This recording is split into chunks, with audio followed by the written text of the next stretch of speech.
Bueno, buenas tardes, muchas gracias por venir a Nueva Acrópolis, a la actividad de hoy. Esta actividad se recoge dentro de una línea de mesas redondas que venimos haciendo desde hace bastante tiempo, aunque ahora hemos tenido que variar el formato por las circunstancias que nos encontramos, por las circunstancias de pandemia derivadas del COVID-19, y vamos a tener que hacer una mesa redonda con una cierta variación. Y es que cada uno de los conferenciantes, que en este caso la mesa redonda está compuesta por 3 participantes, van a ir entrando de manera consecutiva para que podamos mantener la distancia preceptiva de 1,5 metros de distancia que determina la normativa y poder de esa manera preservar el riesgo de contagio que se pudiera derivar del poder hacer este tipo de actividades. Al mismo tiempo, esta actividad se está retransmitiendo online, sin público, precisamente por la misma razón y para evitar estas circunstancias que antes mencionaba. La mesa redonda, como plantea el título, va sobre la relación que existe y ha existido a lo largo de la historia entre la filosofía y esos momentos de pandemia que, como hemos tenido oportunidad en estos últimos meses de comprobar a través de muchos artículos y de muchos análisis que se han ido realizando sobre este tema, no es algo exclusivo de nuestro tiempo, sino que en muchos momentos de la historia se han dado estas circunstancias difíciles, que han requerido de una actitud especial ante la vida, que no siempre ha tenido connotaciones del todo negativas. Es decir, los momentos de crisis, los momentos de dificultad, pues devienen también momentos de decisión, como la propia etimología de la palabra crisis determina. Momentos en los que uno se plantea un cambio, un giro en sus circunstancias vitales y por lo tanto también un cambio en la manera en la que se interpreta el mundo y se vive. Por eso la charla y la mesa redonda la hemos dividido en 3 estructuras que derivan de las 3 dimensiones en las que el ser humano desarrolla su vida. Y sobre todo dentro del tiempo, porque evidentemente entre las dos, del espacio y el tiempo, pues vamos a tener que trabajar con ella invariablemente. Es la del tiempo la que ha determinado la estructura de la mesa redonda, por lo tanto va a haber una intervención sobre la filosofía y la pandemia con respecto al pasado, otra sobre la filosofía y la pandemia en el presente y otra tercera sobre la filosofía y la pandemia con respecto y de cara al futuro. Y el espacio, decía, porque evidentemente los momentos de la historia en los que se han dado estas circunstancias, pues también han variado mucho dependiendo de la situación y la localización donde se han dado. Los 3 ponentes que van a participar son además profesores de esta Escuela de Filosofía de Nueva Acrópolis y aparte también desarrollan su actividad profesional dentro del ámbito de la docencia. Lo iré presentando a cada uno para, de alguna manera, pues, ir guardando esa relación y esa correlación. Y vamos a empezar por Juan Manuel de Framiñán Gilbert, que le voy a ir invitando a cada uno de ellos a que vaya ocupando su lugar. Juan Manuel de Framiñán Gilbert es catedrático en Derecho Internacional Público de la Universidad de Jaén y él nos va a hablar sobre la filosofía y la pandemia en el pasado, tocando un tema interesante, sobre todo en el mundo griego y grecolatino, y de alguna manera pues algunos de los filósofos e historiadores que han hablado sobre este tema. Cada una de las intervenciones va a tener un tiempo de en torno a 15 minutos y entonces pues lo que haré es ir avisando cuando queden 5 minutos. Voy a dejar de todas formas el reloj aquí. Para la 1:30 terminaría el tiempo de su intervención. Cuando usted quiera.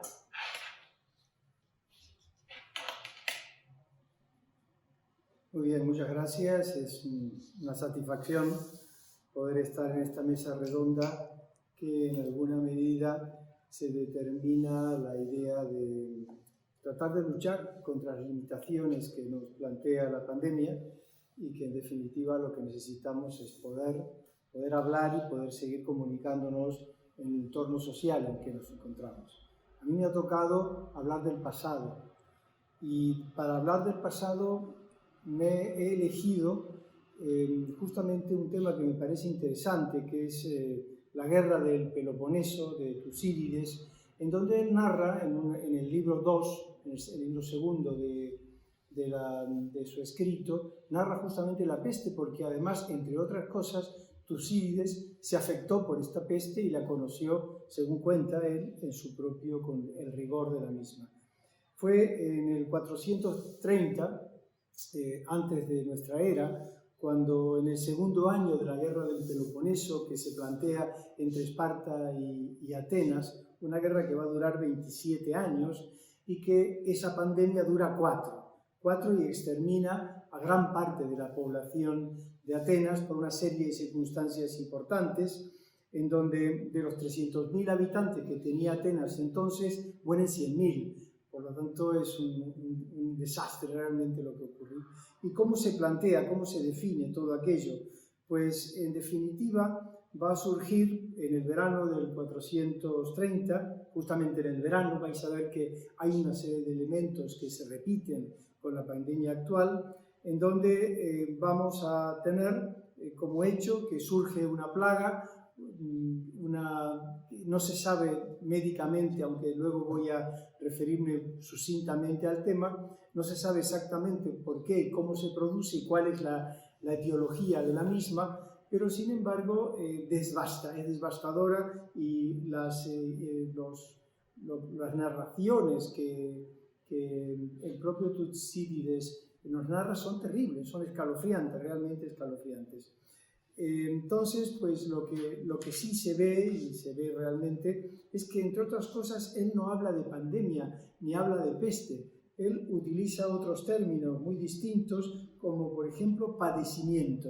Según los traductores, el loimos, que significa padecimiento, es lo que él utiliza, y también utiliza otro término, nosos, que deriva de sufrimiento o de fatiga. Y habla un poco de cómo llega. Parece que viene desde Etiopía, se inicia en Etiopía, pasa por Egipto, de Egipto pasa a los persas y luego se establece en la isla de Lemnos, y de la isla de Lemnos llega al Pireo. ¿Y por qué? ¿Cómo se desarrolla todo esto? Porque en las guerras anteriores, justamente contra los persas, en las guerras anteriores se había determinado desde el Pireo a Atenas, se había hecho una especie de corredor fortificado y amurallado. Entonces, pues lo que entraba en el Pireo se comunicaba rápidamente a Atenas.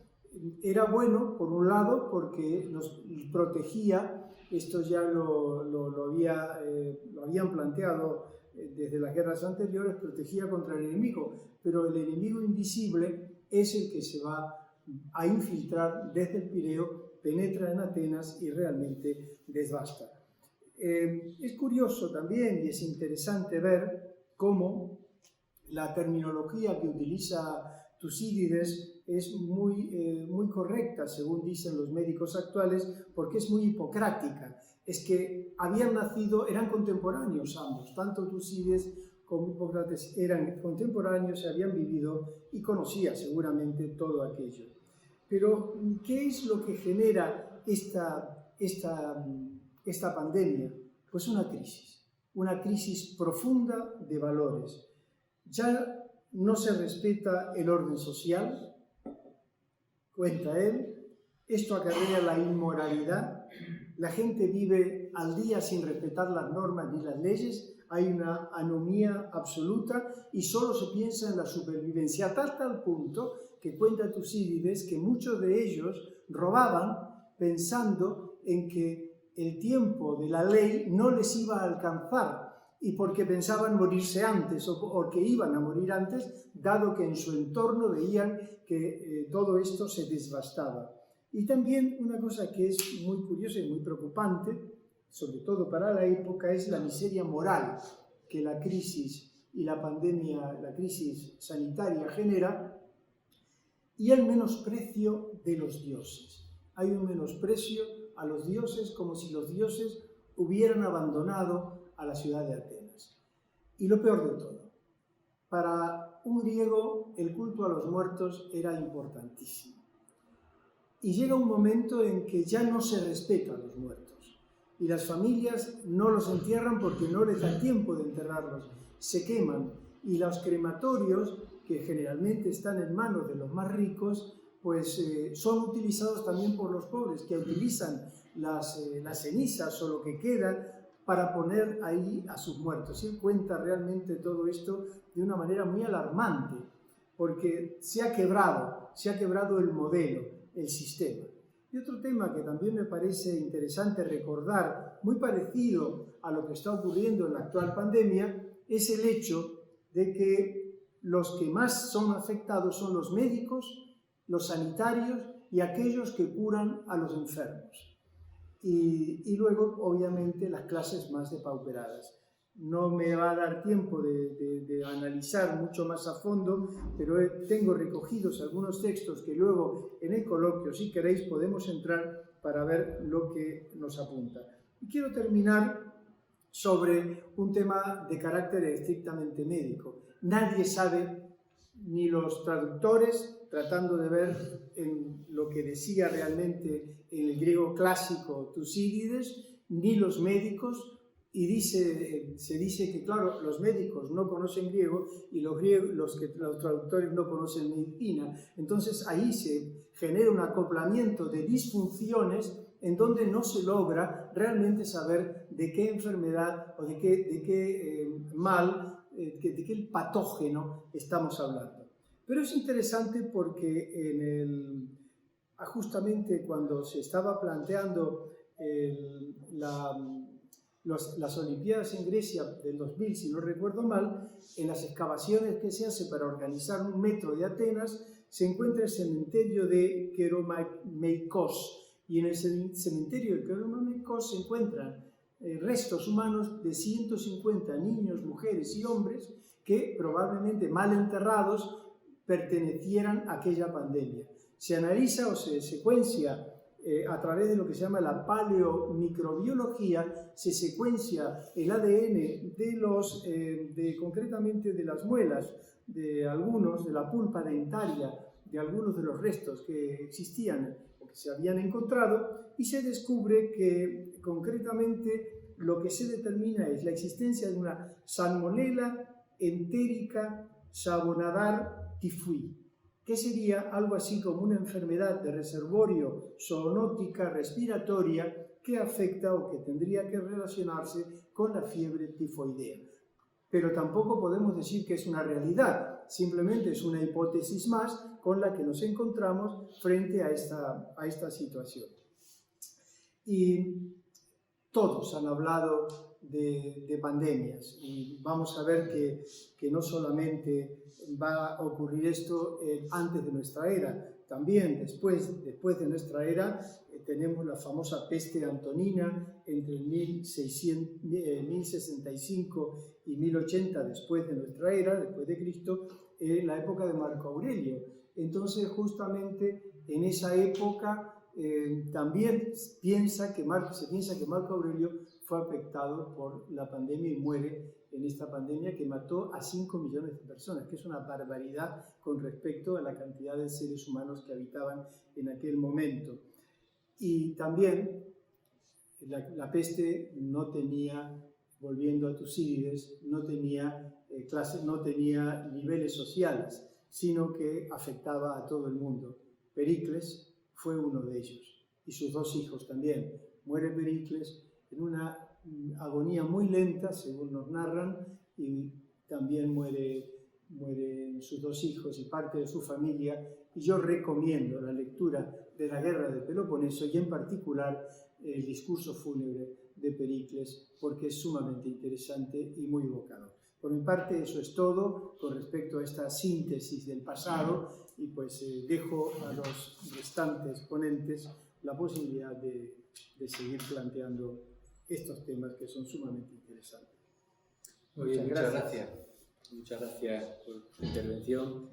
Bueno, esta intervención nos permite de alguna manera coger perspectiva con respecto a un fenómeno que por nuestra propia inexperiencia nos pudiera parecer novedoso y que de alguna manera nos proyecta en el tiempo para ahora, con el siguiente ponente, Lisardo García Rodulfo, poder enfocarlo directamente en el presente y cuáles han sido de alguna forma las respuestas o las herramientas que se han utilizado y que también se han despertado, que no son nuevas muchas de ellas, todo hay que decirlo, de hecho Lisardo nos va a hablar de algunas de ellas, para poder afrontar estos momentos de dificultad.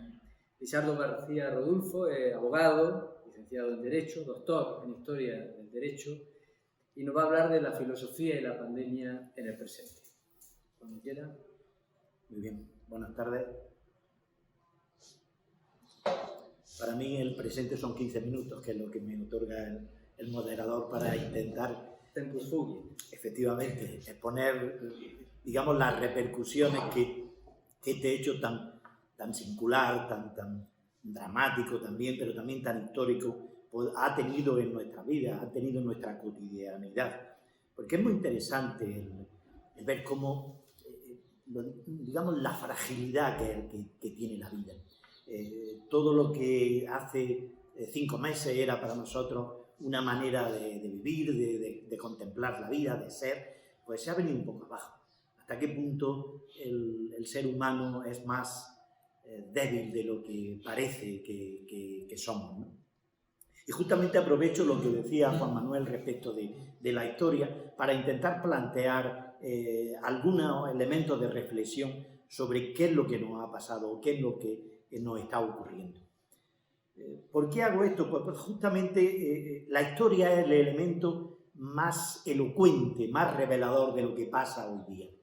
Y voy a coger un hecho, voy a haber cogido cualquiera del mundo grecorromano o clásico, porque siempre decimos que cuando queremos elevar nuestro punto de mira, siempre volvemos al pasado.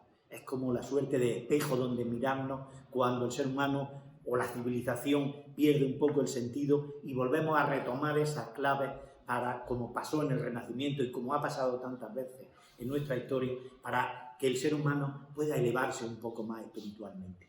Pues justamente ese espejo, ese ensayo de laboratorio que supuso la Grecia clásica, me sirve de pretexto para poder traer un mito y que nos pueda explicar lo que nos está ocurriendo. Y es justamente un mito que trae un sofista contemporáneo de Sócrates, que es Pródico de Ceos. Pródico de Ceos escribe un libro que se llama Las horas y las estaciones, nos cuenta el mito del joven Heracles. Este Heracles que está a punto de llegar a su juventud y llega a un determinado momento y se plantea el sentido de la vida. ¿Qué va a pasarme? Y entonces decide retirarse al desierto y allí se queda en meditación. Se queda contemplando, buscando soluciones a ese sentido de la vida. De repente ve acercarse poco a poco a 2 mujeres. Una de ellas, voluptuosa, sensual, atractivísima, que evidentemente llamó la atención del joven Heracles. Y entonces se le acerca y le empieza a explicar: Heracles, no te preocupes, la vida es muy sencilla, es muy fácil, el camino es llano, accesible. Antes de que tengas hambre podrás comer, antes de que tengas sed podrás beber, antes de que tengas apetitos sexuales los podrás contemplar. Es decir, que no te preocupes por nada, todo lo vas a tener fácil. ¿De qué te vas a preocupar? Tanto había tenido esa atención Heracles sobre esta bella dama que no se resistió a preguntarle cómo se llama. ¿Cómo te llamas? Y ella le dijo: Idoné, el placer. Y no cayó, se le olvidó a esa otra mujer no tan voluptuosa, mucho más recatada, que también venía al encuentro de Heracles. Y entonces esta mujer, mucho más modesta, le dijo: no te preocupes, la vida no es tan fácil, la vida requiere esfuerzo, la vida requiere cultivarse, cada día ser un poco más. No todo es un camino o un sendero llano. Normalmente el camino ascendente es aquel que nos deja muchas más claves, el cual nos da mucha más satisfacción, puesto que lo que estamos haciendo es comprendernos y entendernos nosotros mismos. Y aquello a Heracles le llamó poderosamente la atención y le pregunta: ¿y tú, bella mujer, que tan bellas palabras dices, cómo te llamas? Y ella le respondió: yo soy Arete. Y justamente entre la virtud y el placer es lo que me sirve de pretexto y que ha servido mucho de pretexto porque quería poner algunos de los cuadros que recoge justamente esta incertidumbre de Heracles, como ha pasado con muchos otros héroes, como pasó con Aquiles y que podemos trasladar también a nuestros días. Hay muchos cuadros desde el siglo XVI al XVIII, concretamente he buscado 5 de ellos, donde justamente nos plantean esta idea, esta decisión de Heracles. Hay cuadros de Pompeo Batoni, hay cuadros de Carassi, de Sebastiano Risi, de Paolo Mattei, pero hay uno que a mí me ha llamado mucho la atención y que voy a pedir que en la grabación que por favor se incluya, que es de Gerard de Lairés. Es un cuadro muy precioso, donde se ve al joven Heracles acompañado de una voluptuosa, muy al estilo Rubens dama, y justamente detrás, casi desapercibida, hay una pequeña vieja, ya muy en la vejez, donde está haciendo este gesto, ¿no? Esa es Arete. Me parece muy, muy revelador, puesto que eso es lo que nos ha pasado en gran medida con todo este confinamiento.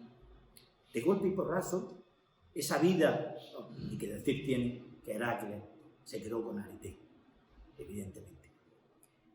Y esto que nos ha pasado a nosotros en nuestro mundo, que podemos hacer una lectura no solo individual, sino también social y política, nuestro mundo no había rival. El hedonismo estaba siempre reinando en nuestros días. Todo era la búsqueda desesperada del placer, que evidentemente también tenía la búsqueda desesperada y el encuentro con el dolor, porque eso es consustancial. Y nos hemos encontrado, y una de las respuestas más curiosas que he podido apreciar era la necesidad de hacer. Y cuando todo esto pase, vamos a hacer. Nadie, o muy pocos, miraban hacia adentro, es decir, voy a intentar para encontrar a Arete, para buscar esos elementos de virtud. Y eso ha supuesto en muchas personas una cierta crisis. ¿Qué hacer? ¿Qué hacía en el confinamiento? Pues algunos dirían, pues aburrirse. Otros dirían, ver muchas series.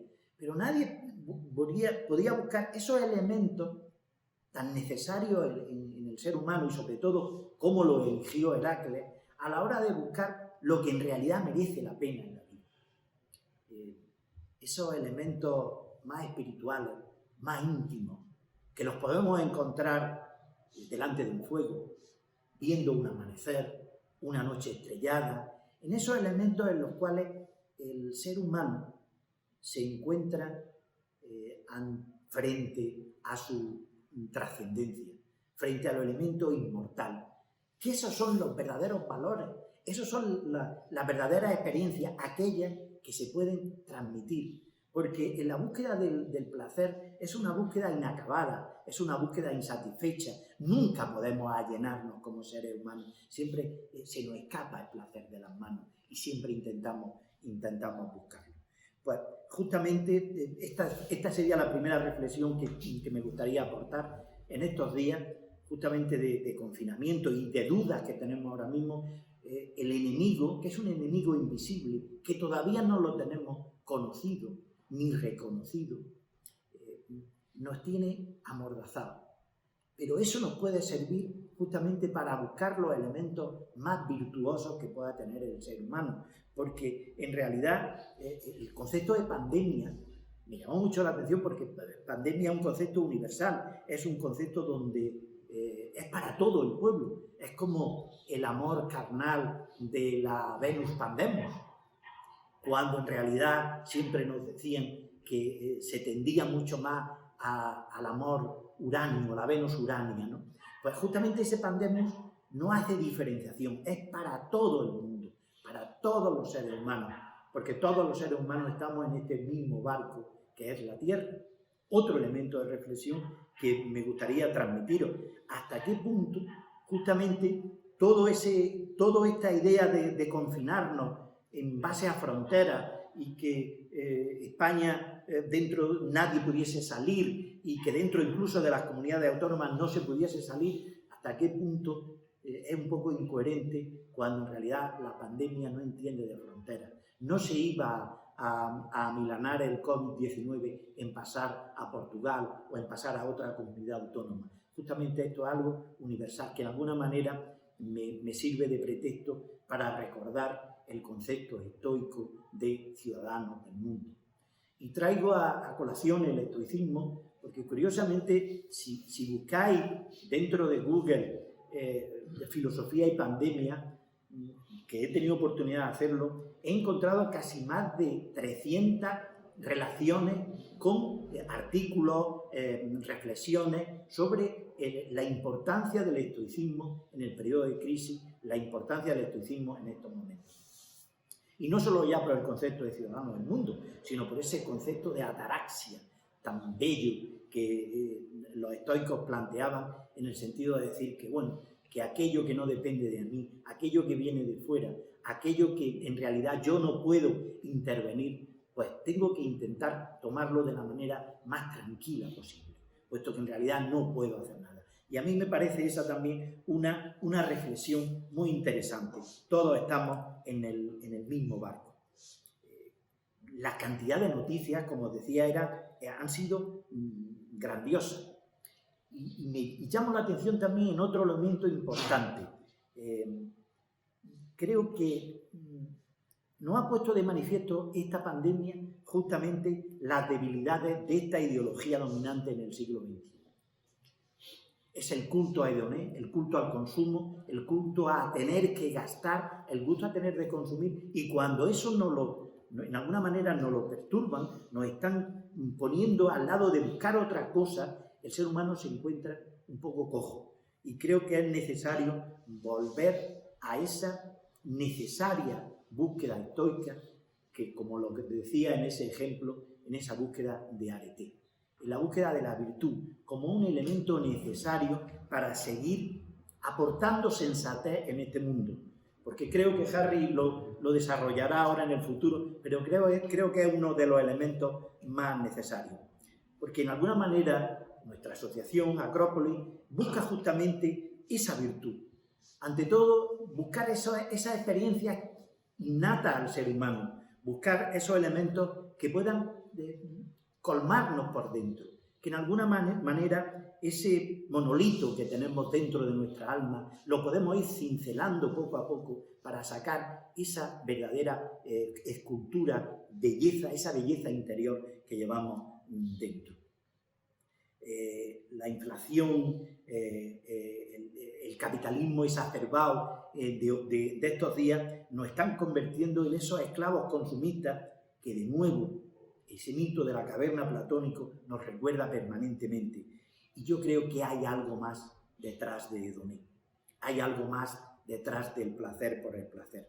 Por tanto, y esta es mi última reflexión que os transmito, creo que necesitamos encontrar una auténtica pandemia filosófica para hacer a los individuos, a todos nosotros, mucho más despiertos, más espirituales, buscar ese fuego, ese amanecer que os decía, esa búsqueda de la virtud entre nosotros mismos, porque en definitiva es aquello que merece la pena y es aquello que nos va a servir para poder transitar este camino como seres humanos mucho más sensatos y mucho más filósofos.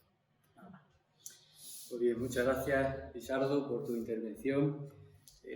Como pueden ver, las intervenciones tienen que ser muy pequeñas, son como pequeñas píldoras, valga el ejemplo, curativas ante circunstancias que de alguna manera nos sirven para tener unas pequeñas herramientas para afrontar estas dificultades que decíamos al principio. Me ha gustado mucho que ha sido un buen mediador entre la intervención del pasado y la del presente y ha dejado abierta la puerta hacia la del futuro que ahora Harry sobre la que nos va a ilustrar. Y me parece interesante porque creo que hace falta más mediadores y medios intermediarios, ¿no? La diferencia entre un intermediario y un mediador es sustancial. Y el mediador permite comunicación y permite que superemos esas fronteras del tiempo y del espacio. Y el intermediario, en cambio, normalmente se convierte a veces en una especie de parásito que rompe las dimensiones y precisamente rompe esas relaciones que podríamos tener de una manera mucho más directa. Bienvenido, Harry, que trae, por cierto, un folio nutrido de apuntes. Harry es doctor en marketing por la Universidad de Harvard y además profesor de esta escuela. Y él nos va a dar esa visión más enfocada hacia el futuro, porque el futuro es siempre una oportunidad abierta y es una ventana, quizás, que si sabemos mirar de manera conveniente, pues nos puede de alguna forma reflejar todas las posibilidades que están en nuestras manos. Cuando quieran. Gracias. Bueno, soy doctor en estrategia por la Universidad de Boston, en la corrección. Bueno, la verdad que reflexionando sobre este tema, lo que se me vino a la mente fueron palabras. Pero palabras que están totalmente marcadas en las dos exposiciones que acabamos de escuchar, así que me disculparán si es el mismo espíritu el que nos ha animado. Pero por otra parte, en estas últimas 2 semanas he estado bastante dedicado, digamos, a reflexionar sobre el impacto económico de esta crisis, porque estoy preparando un seminario de economía. Entonces quisiera comenzar con una palabra que es realismo, ¿sí? Y que creo que es una palabra muy filosófica, porque justamente en este mundo de marketing lo que menos queremos es ser realistas, ¿cierto? Uno ve una propaganda y no aparece una persona como uno, no, aparece un chico estupendo o una chica estupenda y el chico se echa una colonia y milagrosamente aparecen 10 chicas estupendas rodeados. Yo la verdad que me he echado alguna de esas colonias y nunca han aparecido las 10 chicas estupendas.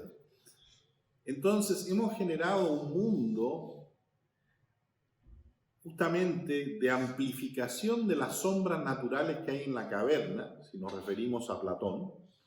Entonces estamos adornando estas sombras. Y el problema es que esto sí genera una serie de aspiraciones. Es decir, esto que parece tan tonto, por mencionar algo, los chicos y las chicas jóvenes, que todavía están en una etapa frágil en la cual, digamos, el impacto social es fundamental, es decir, cómo son vistos o vistas por los demás, quieren imitar estos falsos modelos. Y, por ejemplo, dentro de los adolescentes, la anorexia es una pandemia. Es decir, hay una serie de males endémicos que nacen justamente de una falta de realismo. Entonces yo creo que el primer paso para enfrentar el futuro es un realismo. Y el realismo es que los tiempos que vienen son duros, no hay vuelta. A los que les gustan las estadísticas, el secretario general de la Organización de Cooperación y Desarrollo Económico, que es la que agrupa a las economías más desarrolladas, ha dicho que en el mejor de los casos este año vamos a decrecer un 6%, pero si hay rebrotes será un 8% a nivel mundial. En España las cifras que se están manejando son de un 10%, para no hablar del desempleo, etc. Y evidentemente que ahora está este milagro que va a venir de Europa, que va a venir muchísimo dinero, que evidentemente que va a servir. Pero no nos podemos contar cuentos porque estamos llegando a un límite de algo que viene de atrás. Yo he estado analizando los últimos 20 años y, por ejemplo, si vemos las tendencias del endeudamiento de los países, esto sigue y sigue y sigue y sigue, y todos sabemos que uno no puede eternamente gastar más de lo que entra. Es decir, en algún momento esto colapsa. Pero por otra parte, tal vez no sea tan malo que algunas de estas cosas colapsan, porque no sé, yo creo que todos hemos visto con casi como si fuese un milagro, ¿no es cierto?, algunas de estas imágenes que han mostrado la baja de la polución en las grandes capitales del mundo. Como hemos estado todos encerrados en casa, en todo el mundo, de repente lugares que son totalmente, digamos, irrespirables, vuelven a ser respirables. Y hay estas otras imágenes muy bonitas, ¿no es cierto?, de animales que vuelven a las ciudades y aparece otro hábitat. Y creo que esto es importante, porque justamente nosotros queremos ver la mitad, pero cuando uno ve el todo, El todo tiene aspectos positivos y el todo tiene aspectos negativos. ¿Cuál es mi preocupación? Que no queramos enfrentar el futuro inmediato con realismo. Es decir, que sigamos endeudándonos y sigamos con el mismo juego. Porque, por ejemplo, uno de los indicadores que ha mejorado muchísimo durante estos últimos meses es el ahorro. La gente está ahorrando. Ahora, todos sabemos que es importante gastar, porque si yo no veo un restaurante, esa persona no tiene un empleo. Es decir, hay una actividad económica que es necesaria, pero que se tiene que mover dentro de ciertos parámetros. Y están apareciendo algunos modelos interesantes. Por ejemplo, uno que tiene un nombre curioso es el modelo de la rosquilla, que es de una economista inglesa, y que plantea que hay un mínimo, unas necesidades mínimas que tienen que ser llenadas, pero también hay un máximo, hay un punto donde empezamos a arruinar el planeta y a destruir todo lo que nos rodea. Y hemos estado moviéndonos justamente por encima de ese máximo. Y llega un momento en que hay que revertir el curso. Y ojalá que esta oportunidad nos haga reflexionar al respecto. Porque ¿qué es lo que sale de todo esto? Una necesaria frugalidad. Pues también lo que hemos aprendido, que muchas cosas que considerábamos necesarias, tal vez no lo sean tanto. Yo creo que todos hemos visto con admiración que de repente todos teníamos libros para leer en casa, que teníamos una serie de elementos que estaban ahí, que no valorábamos y que hemos redescubierto, redescubierto el espacio íntimo de nuestros hogares, hemos aprovechado la tecnología, ¿no es cierto?, para conectarnos y hablar con gente con la que no hablábamos hace mucho tiempo. Agreguemos otra pequeña palabra, la resiliencia, ¿cierto? La resiliencia, tal vez el ejemplo más simple es el de un elástico, que si yo lo estiro, si lo suelto, vuelve a su estado natural. Yo no creo que la economía actual sea resiliente, y tal vez afortunadamente no lo sea, porque nos va a obligar a hacer cambios profundos, que tal vez pasen por situaciones muy molestas, pero no nos podemos mover eternamente por encima de ese umbral de sustentabilidad o de sostenibilidad. Pero sí creo que el ser humano individual es resiliente si redescubre dentro de sí mismo esos otros valores, como esa arete, esa virtud que es identidad para los griegos, de la cual hablaba hace un momento Lizardo. Porque tenemos otra gran posibilidad, que es la creatividad. Hoy la creatividad se ha expresado en parte, ¿no es cierto?, en una serie de aplicaciones tecnológicas, los apps de los teléfonos, y la verdad que han aparecido una serie de cosas muy interesantes. Pero la tecnología es solo una manifestación de la creatividad. Yo personalmente creo que vamos a movernos hacia un nuevo sistema de trueque. Porque la gente se va a dar cuenta que no tiene dinero, pero no significa que no tenga recursos o no tenga posibilidades. Y tal vez se van a poner de acuerdo entre 3 o 4, ¿no es cierto?, para cuidar a los niños de todos. A ver, un ejemplo de esto, como ya que hablaba de la creatividad tecnológica, es BlaBlaCar. Es decir, aprovechamos una app para entre todos compartir un coche, lo cual significa menos impacto negativo medioambiental y una serie de otros elementos por el estilo. Son todos positivos. Los jóvenes pueden viajar, es decir, utilizando un poco la creatividad.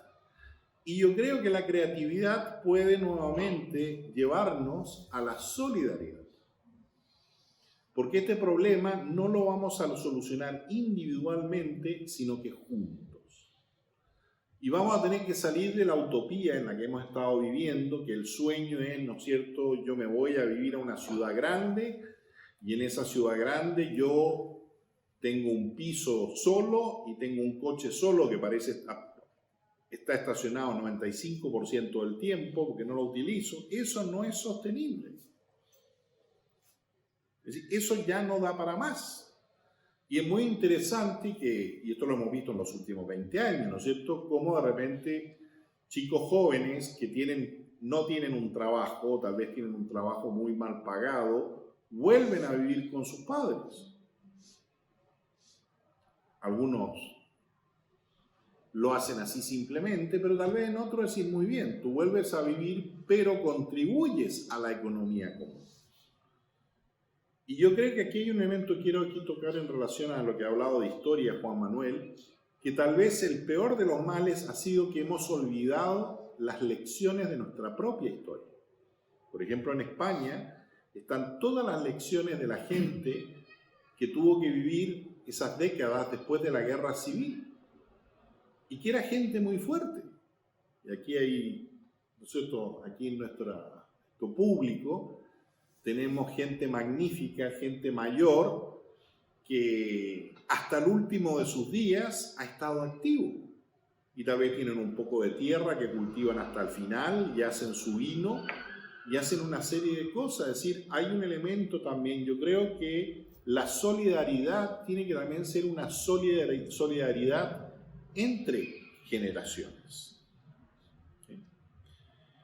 A ver si me queda alguna otra palabrita.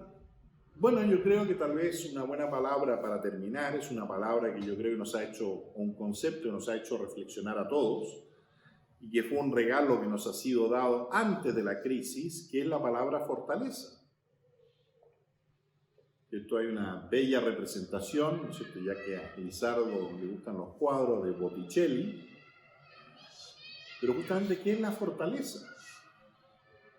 Es tal vez muchas de estas cosas, ¿no es cierto? Y es la capacidad de un ser humano que tiene una vida interior, que tiene un eje interior, que tiene una identidad y convicciones para enfrentar las pruebas naturales de la vida. Entonces, para terminar, tal vez recordemos esta frase de los estoicos, ¿no es cierto? ¿Qué le puede pasar al hombre o al ser humano que no sea propio del ser humano? Gracias.